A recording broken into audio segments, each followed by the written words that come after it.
What's up? Sean here, and it is another episode of Locked on Raptors, and we are talking about a very fun game as the Raptors fell to the Chicago Bulls 111-108 on Monday night, but there was a lot of good to take from it, a lot of very exciting sort of like Houdini-esque plays from Fred VanVleet and a bunch of other players on the team. We're going to dig into it all today with a wonderful guest. It's Yasmin Duale from Yahoo Sports and a whole bunch of other places on the internet. One of our favorites who is always here for the big moments, it seems. She was last here when Scottie Barnes was drafted by the Raptors, and now we get to talk about Scottie Barnes playing meaningful minutes for your Toronto Raptors. That's all coming up on today's episode of Locked on Raptors. You are Locked on Raptors, your daily Toronto Raptors podcast, part of the Locked on Podcast Network, your team every day.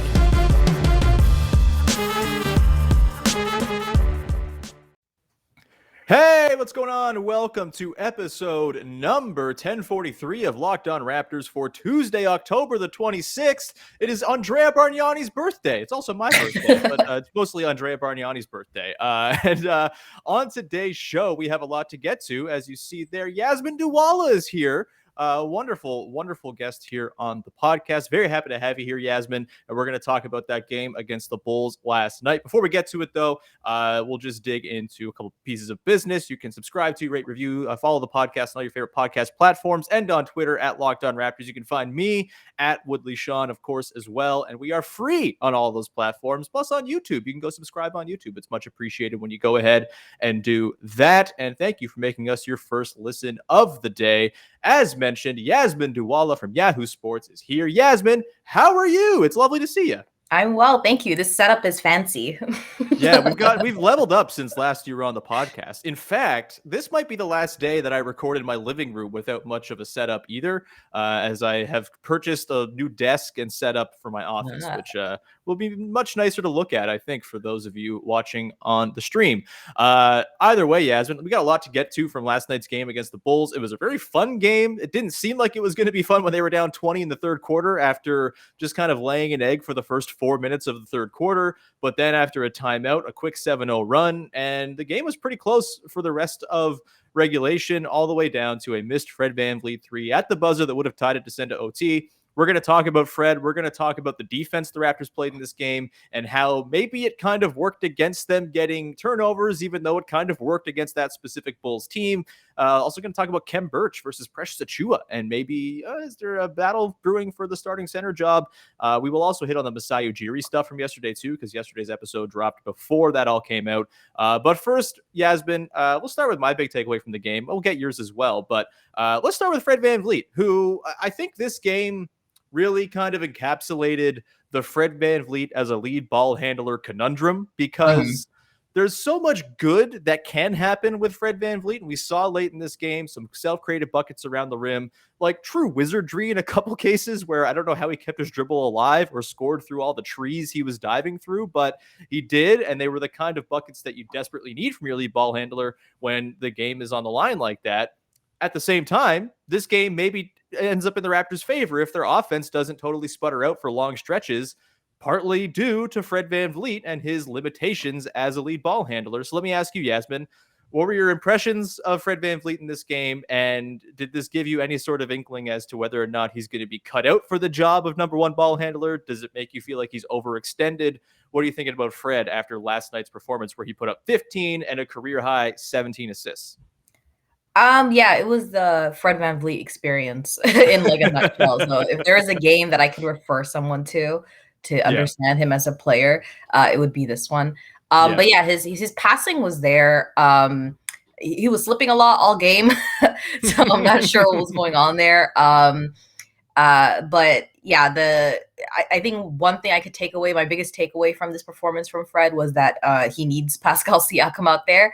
If there's a big man that he has chemistry with, and that's always been kind of like a weak point of his, it's Siakam.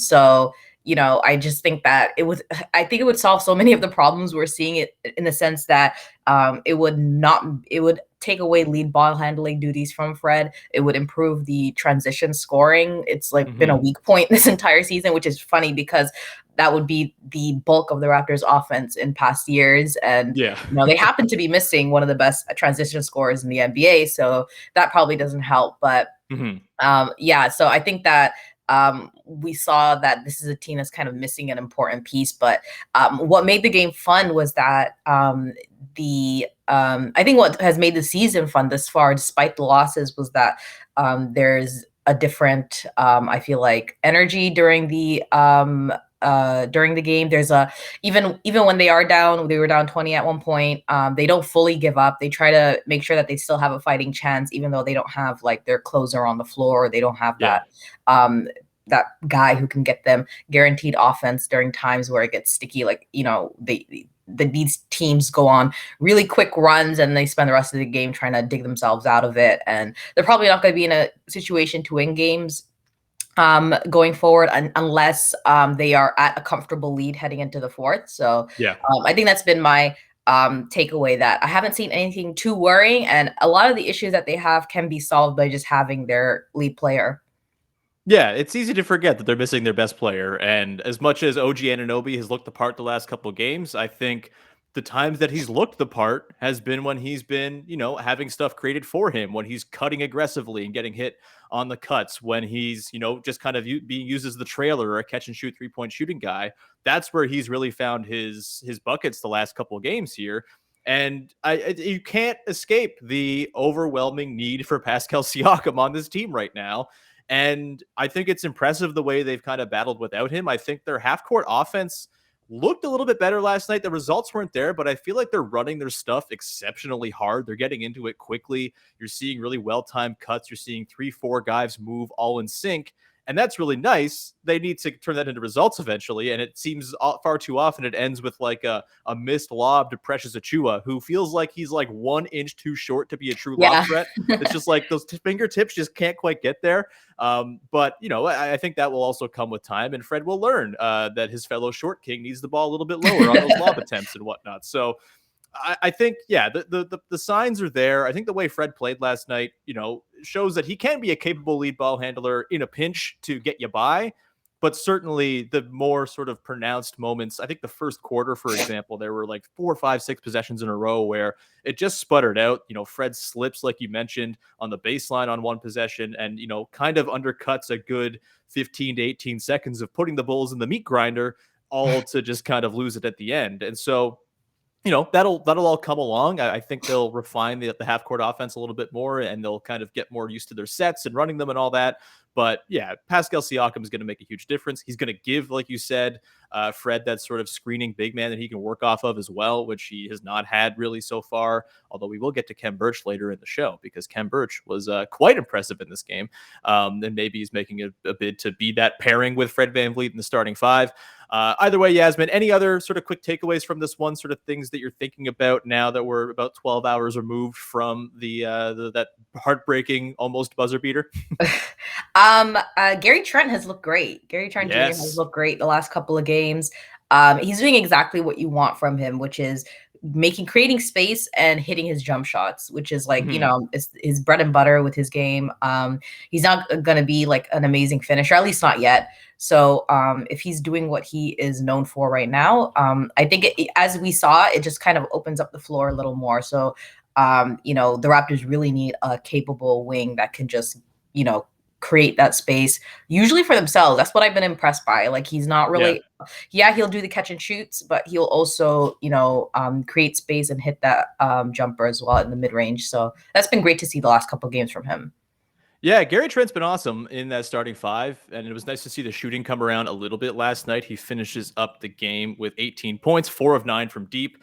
A couple of those threes he missed felt like absolute gimmies and kind of heartbreaking that he missed them. There were a couple just like wide open looks, but you can't really when you're the Raptors half court offense, beggars can't be choosers.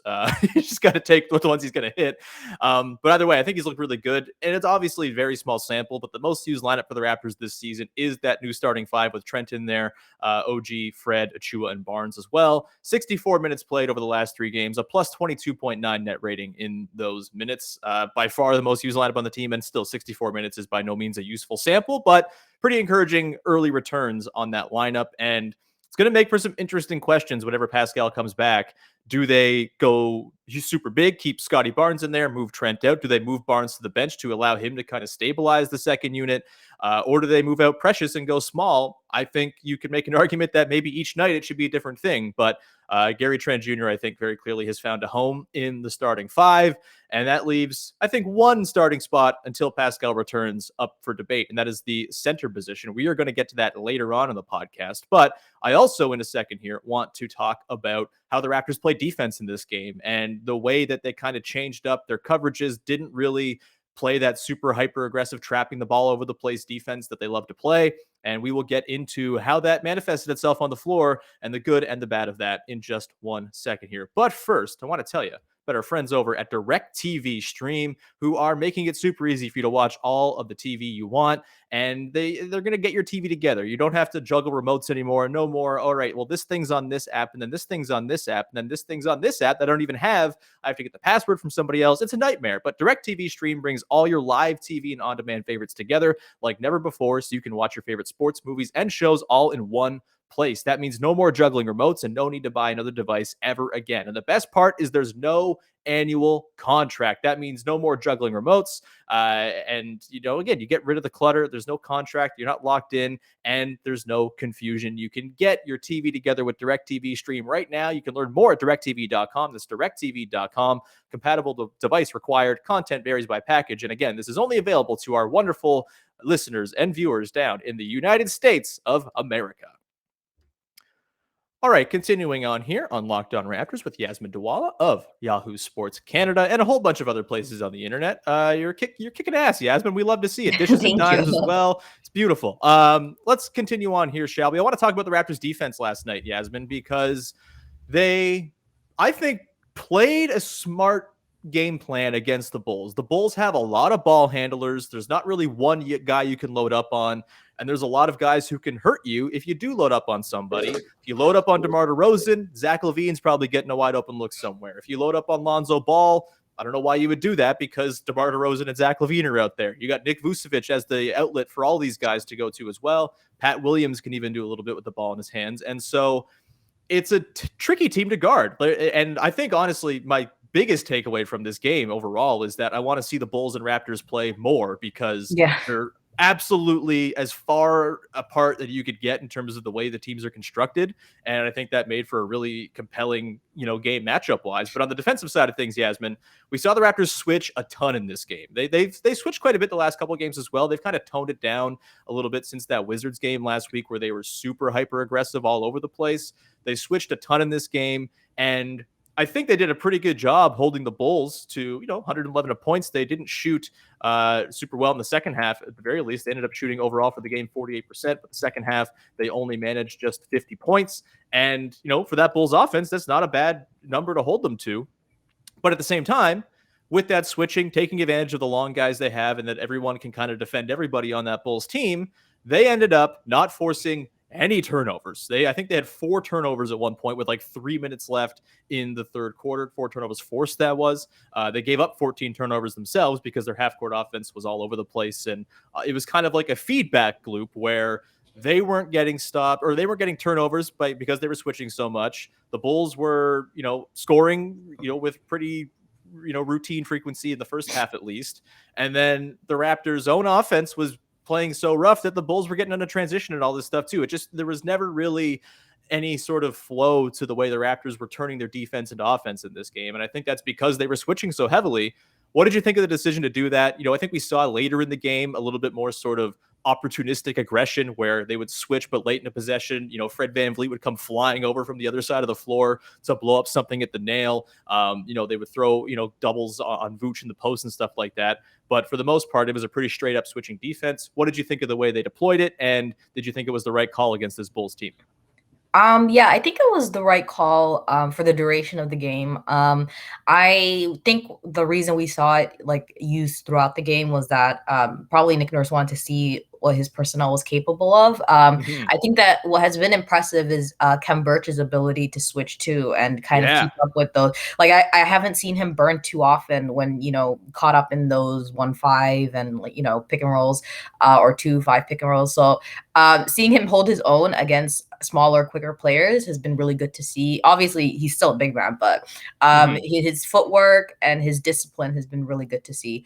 And I think it's allowed them to execute a lot of these game plans. So I think he's been the key to this. I think that it's good to see that they're capable of that. And in a playoff setting, I can see Nick Nurse using it for just shorter bursts, just to change things up. We know the Raptors will change their defense on a possession-to-possession basis in that sort of setting. But I think it was a matter of just kind of seeing the personnel and seeing what it would look like, because the Bulls are a perfect team to practice that against. And I think playing DeRozan over the years, playing the Raptors playing against DeRozan over the years, we've kind of gotten burned by his ability in the pick and roll. So it was good to see them take a different approach to it. And I think it kind of worked. I feel like he would have had a monster game if they were just trapping him repeatedly. I feel like he's so used to that game plan. Yeah, it's I don't know what it is. It's maybe kind of sick, but it's kind of nice when DeMar beats your ass when you're watching the Raptors. Yeah, do it. You deserve this, man. Yeah. They were cheering his buckets, towards the end where they stopped cheering and they're like, "Hey, no, we want to win this now. Relax." Yeah. But yeah, back to the switching point and just sort of the way the Raptors deployed their defense. There was a possession late in this game that I think really kind of showed all that they're capable of, and all the different ways that they can deploy all of the very good defenders they have. It was 9 minutes left in the third. They were trying to run a side pick and roll with LaVine and Vooch, I believe, and they switched the action and they kind of snuffed it out. And then there was just kind of all right, now what do we do now? That we dump it into Vooch in the post. They kind of sent a couple his way. It's kind of a light double, not really a full double. Vooch sees it though, passes out. And then I think Vooch ends up getting the ball around the nail. And that's where Fred comes in flying from the weak side, pokes that ball free. There's a loose ball scramble. The whole thing's kind of discombobulated. And then LaVine ended up turning it over on the baseline. That to me was just everything that this Raptors defense can be. And obviously you can't do that every single possession, but they can blend the sort of more conservative style of switching everything because you can, with that, okay, here comes this free safety flying out of nowhere. And, now there's extra attention on the ball. I thought that was a really cool possession that really gave me a lot of hope about what this team can be once they've kind of learned one another and have figured out how to play defense with each other. But, what do you think about the lack of turnovers they forced last night? Do you think it was just, a weird aberration? Are they going to have better turnover forcing games? Do you think it's even necessary that they have games where they turn the ball over a ton and get out on the run? Obviously, that's a big part of their offense, but, is there value to just kind of chilling out a little bit and maybe reserving some energy for the offensive end by not flying all over the place like maniacs all the time? Yeah, I think that it's a bit of an anomaly. I think that they are, I'm not worried about their ability to generate turnovers. I think that's a strong point for them, with all of the limbs flying around at any given time on the court. So I feel I'm trying to find the reasoning behind it. Maybe it was just a great passing game for the Bulls. I think that's what I'm just going to chalk it up to. Sure. I think that I wouldn't expect them to play more aggressively. I think it's just a matter of how it occurred for that specific game. But I think that one thing that I would like to see going forward is less gambling. So maybe that's why we saw less of it, because I feel like the last couple of games I saw too much of it, where they would just be completely out of sorts. I specifically with Fred VanVleet and Gary Trent Jr. I feel like they were gambling on a lot of ball handlers, and it would just kind of throw the entirety of the back line of the defense off kilter. And I saw less of that. So perhaps that was the reason they were being maybe a little too cautious, a little too ginger on their perimeter defense. So it kind of may have resulted on staying in front of your man and like kind of leaping for those passing lane steals or leaping at the handle less. So perhaps that was the reason. Yeah, and I think, the important number here as well is the Raptors only committed 18 personal fouls last night, and, that's really low for them. They usually foul like, close to the 30s in a lot of games, right? And, we saw in the last game against the Mavs, the reason they weren't really able to pull a comeback against the Mavs in that game was OG and Scotty were in foul trouble and weren't available to play for as many minutes as you would have liked. And you had those guys available in this game, which was a really important part of that late game comeback. So it's going to be a constant juggling act, I think, for Nick Nurse this season is basically my takeaway is you're trying to balance the aggression on defense that is going to lead to extra turnovers and opportunities in transition, which is so valuable to this team. But the downside is, you're going to get out of position sometimes, and you're going to have some teams that just shoot hot against you and destroy you. And also, you're going to, run up the fouls and potentially have important guys who are your key defenders, also who are key in your offensive side of things, like those guys are going to be in trouble. So yeah, constant balancing act. It's going to be tricky, but I do think just the personnel this season is so much better than it was last year. And I'm really encouraged by what we've seen so far in the defensive end. They're going to be a nightmare to play against all season long. I'm pretty sure of that, regardless of the style of defense they play. And I think the Bulls in particular were maybe particularly suited to get around that switching style defense for the Raptors, even though they didn't score with Bulls efficiency. But I think, because of DeMar and Levine and the guys that they can just, Vooch, you can have him, go ISO in the post. They have a lot of different guys who can hunt those mismatches. And I think they're kind of tailored to what the Raptors want to do.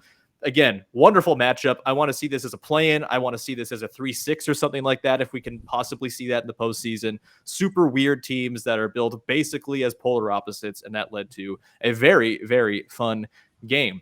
Yasmin, we're going to dig into the starting center position and also the Masai Ujiri stuff from yesterday with Rodgers, and we'll touch on that to close out the show. We'll get to that in 1 second here. But first, I want to tell people about our friends over at BetOnline, who are back and better than ever. A new web interface is now in place for the start of the basketball season, and more props, odds, and lines than ever before are available. BetOnline remains your number one spot for all the basketball and football action this season.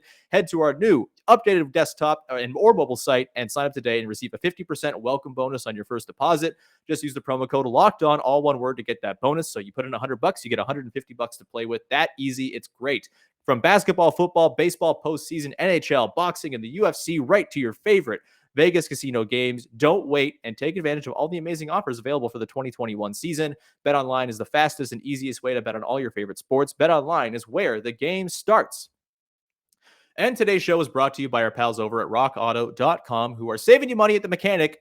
It's just easy as I can say it. They are saving you money when you go to the terrifying mechanic who is going to upcharge you for the only part they have for your car in their store. Sometimes don't even have it. They have to order it from the place down the street. It takes time and all that. Don't worry about that. Go to rockauto.com instead. Their website is remarkably easy to use. You just punch in the make, model, and year, and then search for the part that you need, and you will get it for less than you're going to get at a mechanic or a chain store or the dealership or whatever it is. And then you can bring your part into the mechanic and say, hey, put this in my car, please. I have the part for you. Or you can go to your father-in-law like I do. It all works nonetheless. Either way, rockauto.com is amazing. They've got everything you need, from brake parts and tail lamps to new carpets, motor oil, everything in between. Go to rockauto.com right now and see all the parts available for your car or truck, and write Locked On in their How'd You Hear About Us box so they know that we sent you. Amazing selection, reliably low prices, all the car parts you will ever need at rockauto.com. And we continue on here, rounding out the show with Yasmin Duale of Yahoo Sports. Once again, thanks everyone for making us your first listen of the day. Let's dive in here to the center conversation. Yasmin, we've talked a little bit about Khem Birch so far today. He had a nice game last night, 11 points on 5 of 7 shooting, just a couple boards. But I think, like you said, the value of his switching defense in this game was awesome. He was switched on to DeMar. He was switched on to Zach LaVine, obviously battled with Nick Vucevic down low. Really kind of did it all on that end of the floor, and seems to have, I think, a bit of a knack for getting to the spots that the Raptors ball handlers really need their bigs to get to. He's really good at flashing to the middle of the paint. Those little floaters, seem to be kind of a sort of shot that's in his bag, along with a lot of the other guys on the Raptors. You know, Precious Achiuwa's got it a little bit, although less refined. Scotty Barnes, obviously very good from the nail as well. But Khem Birch, I think, kind of earned some fans last night in the sort of Precious versus Khem starting lineup conversation. I mentioned off the top, the starting five has been quite good, a huge positive net rating over the course of 64 minutes so far, plus 22.9, I believe is what I said. So that's tough to break up, but Khem Birch showed a lot of things last night. He seems like he's rounding into conditioning form as well.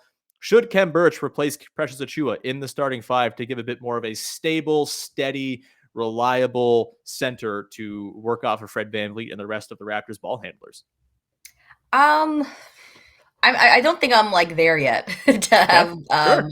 Precious come off of the bench. I think that there are positives to that the small ball lineups that Precious allows for with the starting five that I want to see more of, and that I want to see when the team is at full health as well.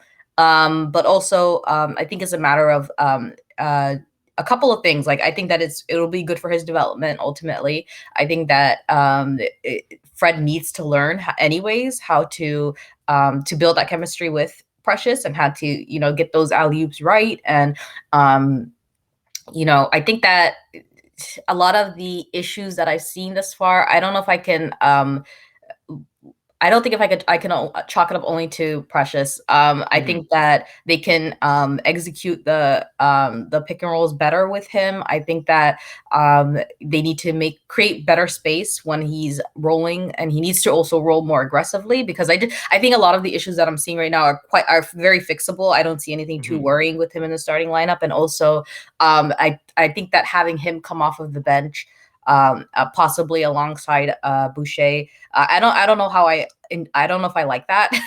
I don't know if it'll too much work. Chaos. Yeah, and I think that having Precious play alongside Dragic or Svi, I don't think that'll end up working. I think that Precious needs to be surrounded by as much playmaking as possible to be at his best. And I think that switching them, it might raise that, the positive for the starting lineup a little bit, but I think that the bench lineup will see kind of crater and it will kind of level out any positive changes you end up seeing. So it's just like kind of a balancing act. So I'm not sure we're gonna see Khem starting anytime soon.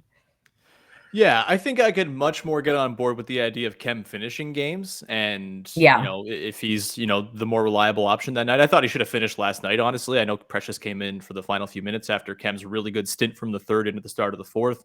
I thought Khem probably should have come back, but I think you're right. It's I've talked about this for the last few episodes, is trying to find the balance between the level-headed normal dudes on the team and the chaos agents on the team, and trying to find the right mixes of both of them in your lineups. And Boucher Precious as a backup big pairing feels entirely too chaotic. It might work in spurts, but that is a lot that you're leaving up to those guys to not screw up and get overzealous with. And as much as I really like that Precious can handle the ball, he can grab and go, he can initiate a little bit here and there, he can find his own sort of paths to the basket for dunks. I don't know if I want him, taking the reins of an offense and becoming a central figure in it very much. And I think he's kind of deterred from doing that when he's playing with the better Raptors ball handlers, right? He becomes the fifth ball handling option as opposed to the second or third ball handling option. And I think, in terms of limiting chaos, limiting turnovers, limiting sort of growing pains mistakes, which are going to come with Precious, and that's fine. But I think, that is maybe the argument for having Precious continue in the starting five. I agree with you. I think a lot of the issues are just chemistry-based stuff. It's kind of figuring out the spots with Fred. Fred always takes some time to figure out that connection with his bigs. Maybe he never has that same sort of symbiosis that a Lowry would with his bigs, but he gets better over time. We saw that with Serge Ibaka, for example.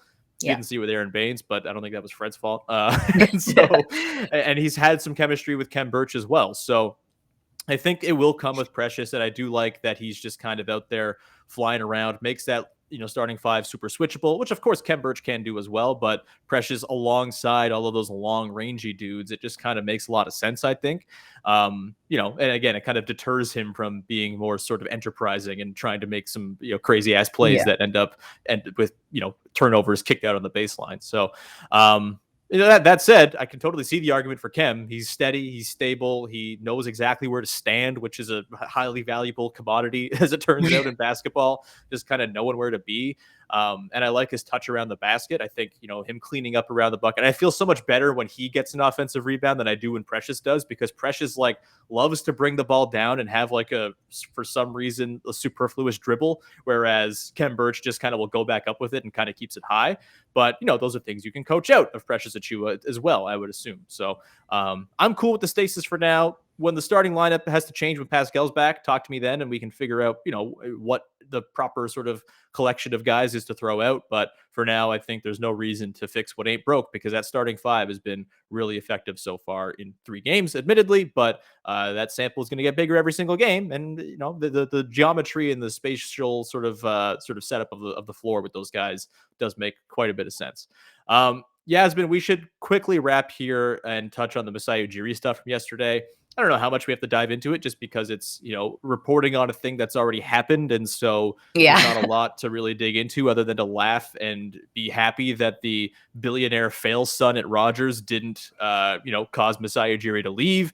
What was your reaction to that piece yesterday? Of course, Doug Smith and, oh God, it's bothering me who the other reporter was from the Toronto Star. I apologize. I can't think of it off the top of my head.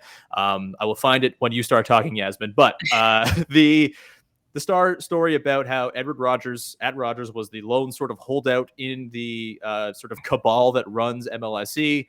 Larry Tannenbaum eventually, had the hammer and said Masai's getting whatever the hell he wants. And, he has final decision based on the setup of the Raptors ownership. Edward Rogers went to Adam Silver to cry about it, apparently, and also called Masai and said he was asking for too much money and that he was overpaid, which is just a baffling thing to say for a billionaire fail son. Yasmin, where are you at with this Masai stuff? What was your reaction when it all dropped? And do you think it has any sort of meaning going forward here? Or was it just sort of, all right, dodge that enormous, planet-sized bullet, and now we move on? I think that it's going to be something to kind of monitor over the years. It's going to be like a side story. It might heat up again when Masai reaches towards the end of his current contract. But honestly, I was at the press conference when he was kind of speaking on his new contract, and he honestly nearly basically insisted that he's going to be in Toronto forever and that this is where he wants to be. And when you kind of look into the circumstances that he had to tolerate, it's clear that this is a man who really wanted to be here, because I even said, as someone who was born and raised in Toronto, if I had to put up with that, I might have left. I'd be coaching, I'd be the GM of a soccer team. I don't watch soccer. I'd be somewhere in England. I would not, I don't know if I could put up with that. And I don't know why, but billionaires, they do this thing where something will make them a lot of money and they'll be like, okay, how do we cut costs? How do we not pay this person what they're worth? This guy has I think I'm pretty sure he's tripled the value, or I feel like that's being modest. He's more than tripled the value of the Raptors as a franchise since he's been here. He's won a championship. He's increased tourism for the city. The cultural substance of Toronto has increased with Masai here as a GM of the team and as the leader of, a major sports team here in Toronto. So why you refuse or kind of dodge compensating him adequately is just, it's shocking to me. But, he's here now. He signed the dotted line. So, hopefully this is just a blip. But, I have a feeling that hopefully Rogers is kind of going to be bought out or something from their stake in the team, because this is just insane. This is crazy. Yeah, I should say the other reporter on the story was the Star's business reporter, Christine Dobby. So apologies, Christine, for not knowing your name off the top of my head. I apologize deeply for that. Either way, I think, had things gone differently and Edward Rogers' tantrums had sort of, I think, justifiably told Masai that maybe this is the time to move on, I'm pretty sure the streets would be running red with the blood of Rogers cables being pulled from the wall throughout the city. Like it would have been an absolute nightmare to have this story come out after Masai left in the middle of a 1-3 start or whatever. I'm very glad things didn't go the way they did. I'm glad Larry Tannenbaum is apparently one of the good guys who gets it. Didn't expect that. Yeah. But he's he has the right mindset for a sports owner, which is, I own a sports team. This is a vanity project. Let's put all the money into the vanity project and actually pay for it to be good, as opposed to the Edward Rogers thing, which is just like what every baseball owner is, which is, how do I how does this make money for me while I spend as little money on this as possible? What is the bare minimum I can do with this vanity project, which is just a weird way to do a vanity project. You don't want to pay Masai Ujiri, Edward Rogers, sell your stake in the team. You're totally right, Yasmin. Like there's no, this is a same that applies to any single billionaire owner of a team who is like, you know what? I'm not going to pay the luxury tax. I'm going to move on and trade all these guys because money is nice. Don't own the team then, man. Like you don't have, no one's telling you must own this sports franchise. Everybody knows. Yeah, no one's forcing you to do it. The easiest way to print money. But even then, Masai Ujiri has turned an inherently not very profitable exercise, which is running a sports team, into a very profitable exercise. So I don't know. Glad Ed Rogers didn't ruin it all for everybody and send Masai out the door. Would have been totally justified if he was. And yeah, I'm glad that we don't have to talk about that, hopefully, for some time. And maybe Edward Rogers is the victim of this Succession-style plot going on with the Rogers family to boot him out of the company. That would be lovely. That would be hilarious. It would be so fantastic. We will keep an eye on that, of course. Hopefully, this is not something that rears its ugly head again. And hopefully, Masai Ujiri is in Toronto for the long term, because apparently his salary is now tied to the value of the franchise. So maybe that compels him to stick around forever. Either way, Yasmin, that feels like a good place to leave it for today. Thank you so much for being on today's show. It was lovely chatting with you. Where can people check out all of your outstanding work? Yahoo Sports Canada. I'll be covering basically fully the Raptors for the rest of the season. So check out my work there, and the Dishes and Dimes podcasts, of course. Dishes and Dimes popping up in the Raptors press conferences. You love to see it. It's outstanding. I love that the logo is just like there for all to see. It's fantastic. You're all just killing it over there, and you're killing it with all your wonderful work, Yasmin. So thank you for sparing some time. That's going to do it today. You can subscribe to, rate, and review, follow the podcast on all your favorite podcast platforms. Be sure to wish Andrea Bargnani a happy birthday, although he does not have Instagram anymore. I usually would send him an annual message on our birthday saying, "Happy birthday, Andrea." Never responded. He no longer has Instagram, so I can't even message him this year. It's very, very disappointing. But either way, you can, of course, you've made us your first listen of the day, which we thank you very much for. Go make your second listen of the day. Locked On Fantasy Basketball, as Josh Lloyd is just cranking out the content over there as the basketball season's underway. DFS picks, also your regular fantasy basketball management and all that stuff. He's killing it. Go listen to Locked On Fantasy Basketball. You can watch it on YouTube as well. And that'll do it. We'll talk to you again on Wednesday. I think Vivek Jacobs going to be back. That'll be great. We got Tony East from Locked On Pacers coming up later in the week. I'm sure we'll get Katie Heindel on the show too as well. And we will talk to you on Wednesday with another episode of Locked On Raptors. Bye-bye.